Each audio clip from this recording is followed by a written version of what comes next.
Pessoal, mais um vídeo aqui falando sobre essa guerra do café, o tiro no pé imenso que Donald Trump deu com relação a essa taxa, essa tarifação com relação aos 50% do Brasil, e ele não tirou o café, fez uma série de exceções. Então nesse vídeo aqui nós vamos mostrar o que isso tem repercutido para o Brasil e no mundo também, para todos os outros países, tá bom? Só um disclaimer bem rapidinho. Grão de café, aqui nós chamamos grãos de café. Nos Estados Unidos eles chamam feijão de café, tá bom? Então toda vez que você ouvir a palavra feijão, na verdade estão se referindo a café. E se você gosta desse tipo de conteúdo, deixa seu like, se inscreve no canal para que você possa receber mais conteúdos como esse. Bora pro vídeo agora, no final faça um pouco mais de explicações sobre esse conteúdo. Um abraço, vamos lá. Importações de café entram nos Estados Unidos, em grande parte isento de impostos, mas agora, alguns dos principais parceiros comerciais estão enfrentando tarifas de 2 dígitos sobre suas importações, incluindo café. Pode ser muito cedo para dizer quanto mais, mas já vimos pessoas aqui, neste café em Burbank, tendo discussões fora sobre o que isso significa, que vai realmente afetar o preço do café. Todas as manhãs em toda a América começa com o mesmo ritual, o som do café sendo preparado, enchendo cozinhas, escritórios e cafés com a promessa de energia e foco. Mas aquele conforto familiar agora está preso no meio de uma mudança global. Remessas, uma vez destinados aos portos do ZEUAIA, estão sendo recusados. Enquanto o Brasil, a potência mundial do café, assina acordos de bilhões de dólares com novos parceiros no exterior. O que acontece quando o país, que construiu seu dia em torno do café, não pode mais controlar seu suprimento, e o quanto isso vai mudar a vida em casa? Vamos dividi-lo de acordo com os novos números do budget. Os americanos consomem mais de 24 milhões de sacas todos os anos, com a pessoa média passando por quase 11 libras anualmente, que se soma ao mercado. Vale mais de 3 bilhões e meio de dólares. Uma figura impressionante que destaca quão profundamente o café está embutido na vida diária. Para milhões é menos um luxo e mais uma necessidade. O ritual que define o ritmo de suas manhãs e os mantém se movendo por longas horas. Mas essa demanda vem com um problema. Café requer condições. Os Estados Unidos continentais não podem fornecer. A safra cresce melhor em climas tropicais, em altitudes mais altas, com chuvas constantes. Apenas o Havaí e Porto Rico o produzem comercialmente, com algumas fazendas experimentais no sul da Califórnia, mas a saída combinada é quase imperceptível. Só informação. Havaí pertence aos Estados Unidos e Porto Rico também pertence aos Estados Unidos. Por isso que ele está falando de Porto Rico e do Havaí. O Havaí todo mundo sabe, mas Porto Rico nem todo mundo sabe. Só um disclaimerzinho rápido. Em relação com o que o país consome, esses grãos domésticos são vendidos como produtos comercializados por sua raridade e sabor único, mas eles não chegam às prateleiras dos supermercados grande o suficiente para atender a demanda diária como um todo. Autossuficiência em café é impossível. É aqui que o Brasil entra em cena. Nenhum país do mundo produz mais café, e por décadas, os Estados Unidos se apoiaram fortemente no feijão brasileiro. Para manter sua cadeia de suprimentos intacta, aproximadamente 1 em cada 3 xícaras derramadas se origina na América. O domínio do Brasil não é coincidência. Regiões de rápido crescimento, décadas de experiência e infraestrutura construída em torno do café fizeram o gigante sul-americano fornecedor indiscutível para grande parte do globo. Para os americanos, que traduziu em um fluxo constante de grãos acessíveis, do tipo que forma a base de misturas vendidas em todos Starbucks os lugares, para marcas de supermercados domésticos. Esses feijões arábica em particular moldaram o sabor do café americano. Eles são consistentes, confiáveis e precificados de uma forma que os torna essenciais para as misturas que revestem as prateleiras canecas das lojas de viagem em todo o país. Pode não ter as qualidades raras ou exóticas, os torrefadores especiais se gabam, mas eles são a base silenciosa da indústria. Sem eles, manhãs na América pareceriam muito diferentes. Essa fundação, no entanto, foi abalada em agosto de 2025. Washington anunciou uma tarifa de 50% sobre todas as importações brasileiras de café. Durante a noite, um grampo matinal simples tornou-se um peão na política internacional. A decisão foi apresentada como um esforço para proteger os interesses americanos, mas a realidade era que o café foi puxado para a guerra comercial mais ampla. O maior consumidor e o maior fornecedor estavam de repente em desacordo. As consequências foram imediatas. O Brasil não respondeu mansamente. Dentro de um dia, seu presidente declarou que não haveria concessões, sem humilhação, e nenhuma negociação em termos ditados por Washington. A declaração enviou uma mensagem que o Brasil não iria ceder sob pressão. Comerciantes de todo o mundo perceberam que contratos que foram garantidos por décadas foram repentinamente questionados. O mercado global de café foi abalado. E importadores americanos começaram a embaralhar. A confiança no Brasil tornou-se dolorosamente clara. Com mais de 30% das importações vinculadas a um único fornecedor. É só importante frisar essa questão dos contratos, tá? O Brasil possuía contratos, geralmente esses contratos são contratos de 5 anos, pelo menos 5 anos de fornecimento. Então, a safra nossa ficava presa com eles por 5 anos, digamos assim. Agora, quando eles romperam esse contrato, significa que nós podemos vender para qualquer um outro, e aí vocês vão ver o que aconteceu com a questão dos contratos que os outros países, já que nós tínhamos uma boa parte da nossa safra comprometida, os outros países correram para fechar contratos com o Brasil. Continua com o vídeo. Unidos não tinham alternativa imediata, ao contrário de produtos manufaturados. Pode mudar para fábricas domésticas. Em tempos de crise, o café não tem plano de backup. Solo e clima simplesmente não existem. Na maior parte do país, quando as tarifas entraram em vigor, embarques diminuíram dramaticamente. Dentro da primeira semana, exportações brasileiras para os Estados Unidos quase 20% em comparação com o mesmo período do ano anterior. O problema não era que faltava café no Brasil. A nação continuou a produzir mais de 1/3 do suprimento mundial. O problema era que a tarifa tirou sua vantagem competitiva no mercado do EUA de repente. Os feijões que uma vez encheram as prateleiras tornou-se muito caro para os compradores justificarem. E torrefadores que confiavam em sua consistência foram forçados a uma busca frenética por alternativas. Consumidores sentiram o choque quase imediatamente. Meio quilo de café moído, que foi vendido por cerca de $6,90. No início do ano subiu para mais de $8 em todo o país. Dentro de semanas em estados como Califórnia e Nova York, o preço cruzou $9 para famílias que compraram várias libras por mês. Traduzido em $40 adicionais ou mais por ano. Em custos, famílias já esticadas pela inflação em alimentos, alojamento e combustível. O aumento foi outro peso pesado para carregar. O que muitos em Washington presumiram que encurralaria o Brasil. O oposto. A perda do mercado americano não deixou os exportadores brasileiros encalhados, em vez disso forçou-os a procurarem outro lugar com uma velocidade notável. Dentro de dias, funcionários em Pequim abriu as portas para mais de 200 brasileiros. Empresas de café concedendo-lhes licenças de exportação e expandindo seu acesso para um dos que mais crescem, mercados de consumo no mundo. A China vem desenvolvendo o gosto pelo café. Em um ritmo impressionante, cidades como Xangai e Pequim agora estão pontilhados de cafés. E as gerações mais jovens estão alimentando uma mudança de chá, cultural, café expresso e lattes, oferecendo aos fornecedores brasileiros uma calorosa China se transformou em uma nova âncora. Para o comércio global de café, para o Brasil o pivô não foi apenas suave, mas estrategicamente benéfico, entrando em um mercado com uma população maior que os Estados Unidos e demanda que não mostra sinais de desaceleração. A Europa rapidamente seguiu na Alemanha, um grande grupo de varejo assinou um acordo com uma cooperativa brasileira, vez forneceu torrefadores americanos. O acordo preparou o terreno para contratos de longo prazo, garantir o abastecimento para um dos maiores mercados de café da Europa. Em toda Como vocês viram, o acordo previu um contrato de longo prazo. Os caras já estão fechando um contrato de pelo menos mais 5 anos com essas empresas aqui no Brasil, com os distribuidores de café aqui no Brasil. A União Europeia, onde o consumo está profundamente enraizado, e as tarifas sobre o café brasileiro não existiam. A disponibilidade do Brasil foi uma oportunidade bom demais para ignorar. Enquanto Washington complicou o comércio com tarifas, a Europa ofereceu estabilidade, previsibilidade e acesso aberto. Outras nações da Ásia se juntaram à onda, Coreia do Sul e Japão, ambos consumidores significativos de café, mudou-se para garantir feijão brasileiro adicional. Todo mundo aproveitou. Os contratos foram rompidos com os Estados Unidos, então todo mundo aproveitou para fechar contrato com o Brasil. Todo mundo ficou louco, estava doido, esperando que o Brasil não adianta, ele não pode exportar tudo que ele produz de café, tem que ficar alguma coisa dentro do país. Então ele não tinha capacidade para continuar expandindo mais ainda. Agora, o que aconteceu? Simplesmente todo mundo está correndo para fechar contrato com o Brasil.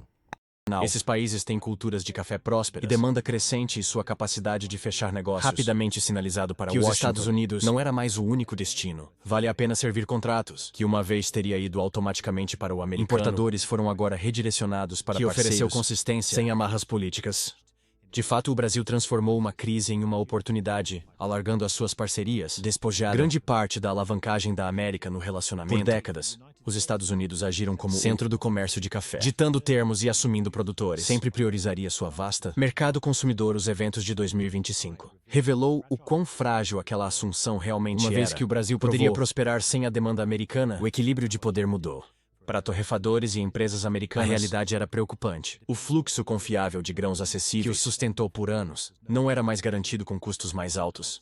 Oferta menos consistente e concorrentes no exterior. Ainda aproveitando o café brasileiro a preços mais baixos, o mercado do EUA de repente se sentiu em desvantagem. Enquanto isso, o Brasil fortaleceu sua posição globalmente, forjando laços com regiões que prometeram crescimento de longo prazo e muito menos turbulência política. A tarifa fez mais do que perturbar o comércio. Chegou às casas locais de trabalho e comunidades. Transformou algo tão comum como uma xícara matinal em um símbolo de rivalidade internacional. E compradores de realinhamento econômico em supermercados. Notou a mudança nas etiquetas de preço. Pequenos cafés pesaram se deveriam aumentar os preços ou absorver os custos. Mesmo cadeias multinacionais com redes de abastecimento teve que reconsiderar como manter suas misturas consistentes. Sem perder clientes no contexto mais amplo. Os Estados Unidos se viram marginalizados em um comércio que uma vez dominou. Enquanto Washington exercia tarifas como uma ferramenta, o Brasil demonstrou resiliência e adaptabilidade. Aprofundar as relações com parceiros em toda a Ásia. E a Europa, paisagem global do café. Uma vez centrado em torno da demanda começou americana, a se reorganizar em torno de novos consumidores, deixando os EUA com menos opções e custos mais altos. Dentro de semanas, os dados do USDA mostraram que os preços do café no varejo subindo mais de 16% desde a primavera.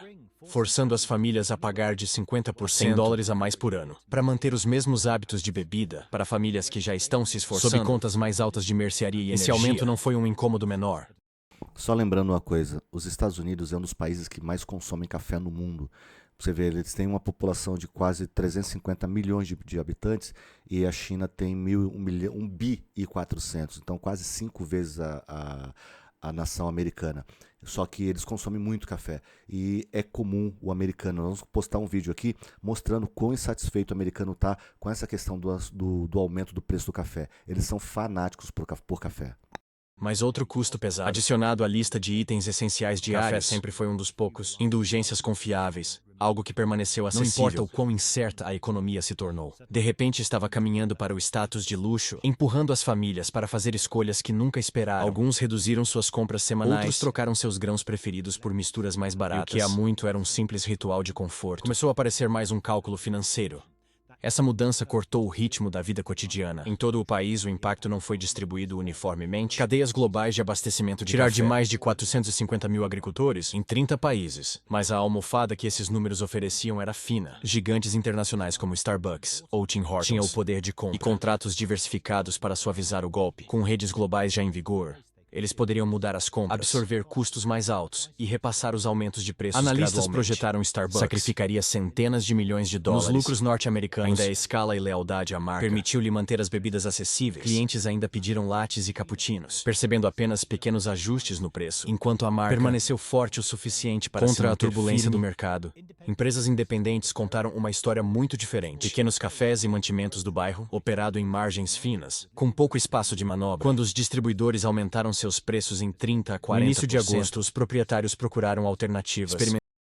Exatamente isso. Essas empresas grandes, como a Starbucks, a Tim Norton, acho que é isso, eles tinham condições de comprar estoques gigantescos. Eles compram pelo mundo inteiro, né? Eles não só compram pelos Estados Unidos, eles compram café pelo mundo inteiro. Então eles conseguem diluir essa questão do preço, mas os pequenos cafés, que são as maiorias, eles não conseguiam. E aí eles tiveram que simplesmente correr atrás de outras fontes de café. Tentando feijão robusta do Sudeste Asiático, ou abastecimento da Etiópia e Honduras. Mas essas substituições não conseguiram igualar o sabor familiar do arábica brasileiro, que moldou as misturas americanas por gerações. Clientes notaram a diferença imediatamente. E lealdade que foi construída ao longo dos anos começou a erodir em semanas para pequenas lojas. Essa perda não era apenas sobre gosto, atingiu sua própria identidade.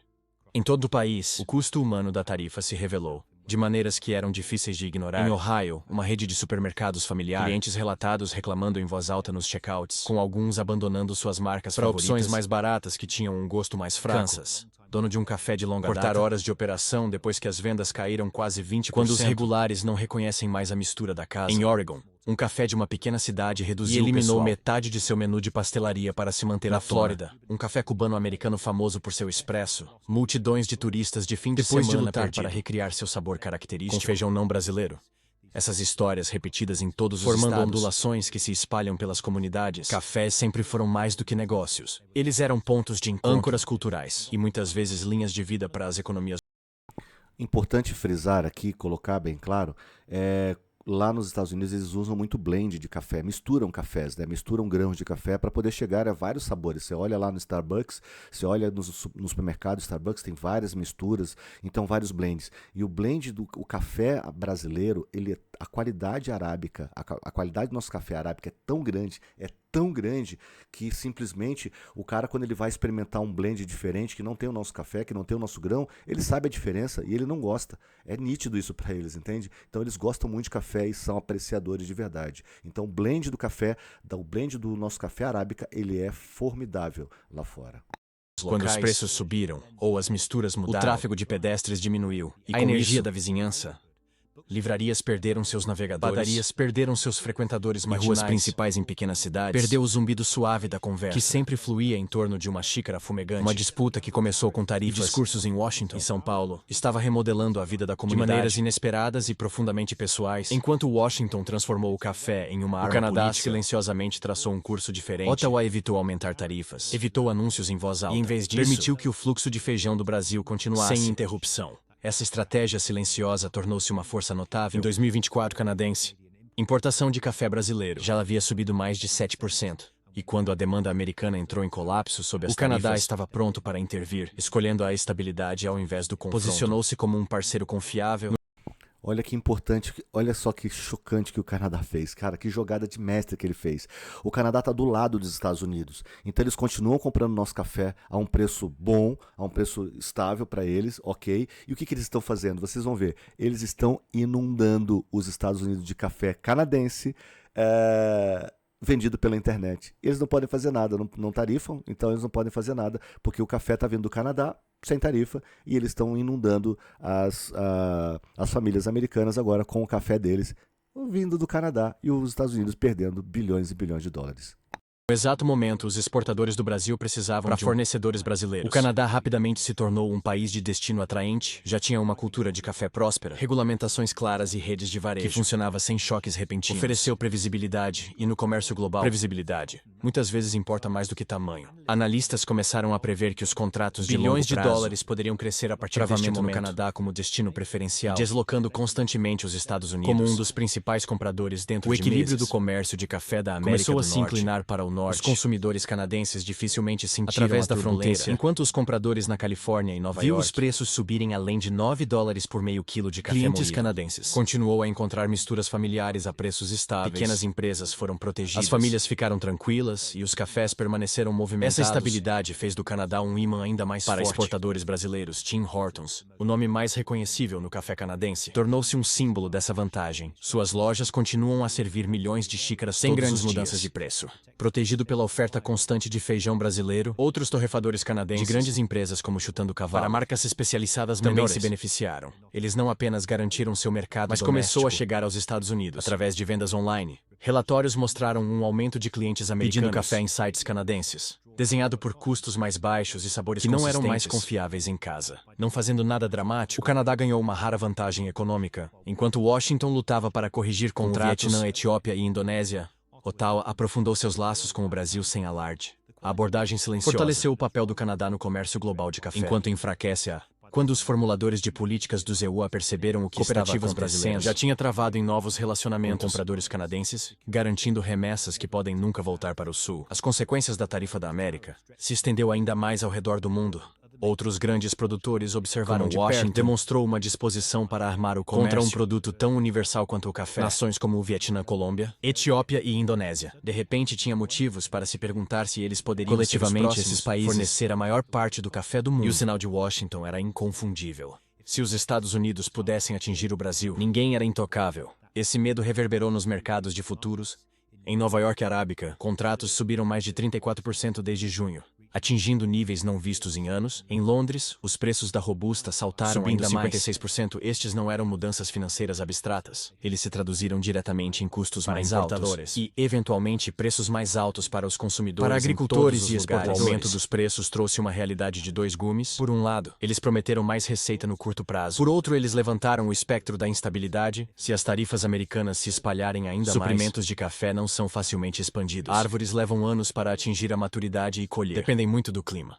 Infraestrutura de processamento e transporte não pode ser criado durante a noite. Se as medidas comerciais dos US se estenderem a outros, enfrentaria uma crise sem solução rápida. Brasil, Vietnã, Colômbia e Etiópia juntos são responsáveis por quase 70% da produção global de café. Interrupção até mesmo para parte deste grupo. Importadores com poucas alternativas para atender a demanda. Ao contrário de óleo ou grão, café não pode ser substituído por outras culturas. Nem a produção pode ser dimensionada rapidamente. Em um sistema tão frágil, decisões políticas repentinas em uma capital pode se espalhar em cozinhas e cafés em todo o mundo. Essa hesitação abriu a porta para os outros. Ásia e Europa avançaram com mãos firmes, acordos claros e promessas de longo prazo, enquanto os EUA foram deixados lidar com as consequências de suas próprias escolhas. Onde isso deixa o papel da América? Nos mercados globais de café. Pode recuperar a confiança? Ou o equilíbrio já mudou para uma boa parte? Seus pensamentos e nos comentários. De se inscrever para mais. Vejo você no próximo. Galera, exatamente isso. Então, como você pode ver, os Estados Unidos, esse passo que eles deram, definitivamente mudou a geopolítica do café no mundo inteiro. Então, como o Brasil estava amarrado nos Estados Unidos com esses contratos de café lá, quando esses contratos deram mole, sobraram, todo mundo saiu comprando. Foi um barata-voa total, todo mundo saiu comprando, todo mundo aproveitou para que pudesse se beneficiar do café brasileiro. Então, Será que Trump está feliz com isso que ele fez? Eu acho que não, né? Ele está um pouco aborrecido ou muito aborrecido. Se você gosta de vídeos como esse, eu vou postar um vídeo logo depois desse aqui, seguidinha desse aqui, mostrando como que o pessoal nos Estados Unidos está tiririca da vida com o partido do Donald Trump e com Donald Trump por conta dessa questão dos cafés. Um forte abraço e até o próximo vídeo. Não deixe de se inscrever. Valeu!